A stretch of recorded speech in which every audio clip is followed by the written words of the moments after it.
Il n'y a pas d'agribashing, c'est un faux concept. Il y a une hostilité à l'agriculture industrielle qui pollue les sols et à cette agriculture qui envoie certains agriculteurs dans le mur.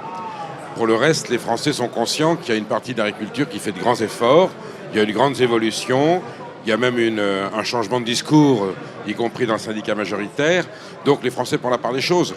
Mais il y a encore beaucoup aujourd'hui de dérives, de lacunes dans cette évolution de l'agriculture qui fait qu'il y a un mécontentement, soit d'opinion publique qui voit ça d'une façon un peu globale, soit de militants plus actifs qui ont le tort de passer à des actes violents, ça c'est clair. Mais il n'y a pas d'agribashing, au contraire. L'agriculture française et la paysannerie en général n'a jamais eu autant de considération et d'estime de la part de la population, il y a un sauf sondage, les pollueurs. Voilà, il y a un sondage qui a été publié très récemment par Odoxa pour France Info et Le Figaro. 9 Français sur 10, 88%, ont une bonne opinion des agriculteurs. Donc, je découvre ce sondage. Il n'y a donc vraiment pas d'agribashing. Il y a une méfiance, il y a une vigilance, il y a une hostilité. Le tout est qu'elle continue à s'exprimer de façon cordiale et dans le débat. Mais c'est vrai qu'il y a encore une agriculture qui produit de la malbouffe et il y a encore une agriculture très industrielle qui pollue les sols. C'est celle-là qui inquiète les Français. Et est-ce qu'il faut que tout cela évolue? Ça évolue très vite, très fort. Tout le monde a fait des efforts. Il y a encore beaucoup de chemin à parcourir. Il y a ceux qui ont pris beaucoup d'avance, ceux qui ont encore du retard. Mais dans l'ensemble, on peut dire qu'il y a une prise de conscience générale. Autre chose est de savoir aujourd'hui dans les faits, dans les dispositions légales, dans les projets politiques, ce qu'il en est. Je prends l'exemple de la loi Egalim, oui, qui est justement, issue vous en parler. des La loi États généraux de l'alimentation l'alimentation. Qui a été votée en 2018. C'était un formidable espoir. Jamais la République n'avait mis autour d'une table tous les acteurs de la production agricole, de l'alimentation, pour aboutir à un projet commun. Ce projet a été construit, il a été abouti, et finalement, pour des raisons politiques sur lesquelles on peut revenir, il a été totalement vidé de son sens. C'est un fiasco absolu. Peu importe, la prochaine étape sera peut-être la bonne. Ce galop d'essai, c'est un loupé.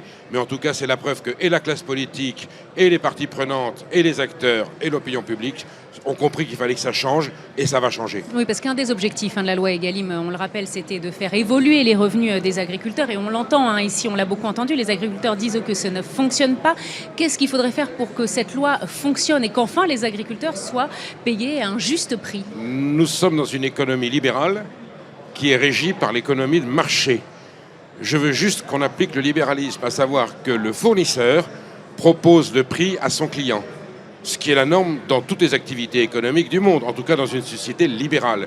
Et là, nous sommes dans une situation où une des plus belles agricultures du monde se voit fixer les prix par les distributeurs. En fait, les distributeurs l'imposent aux industriels. L'idée de la loi Egalim, c'était d'inverser ce process. C'était qu'on fait du libéralisme. Le fournisseur, le producteur... Et pourquoi ça ne fonctionne pas? Qu'il soit marchand d'acier, qu'il soit marchand de voitures, de pneus, ou de blé ou de lait, c'est lui qui propose un prix. Ensuite, ça se négocie.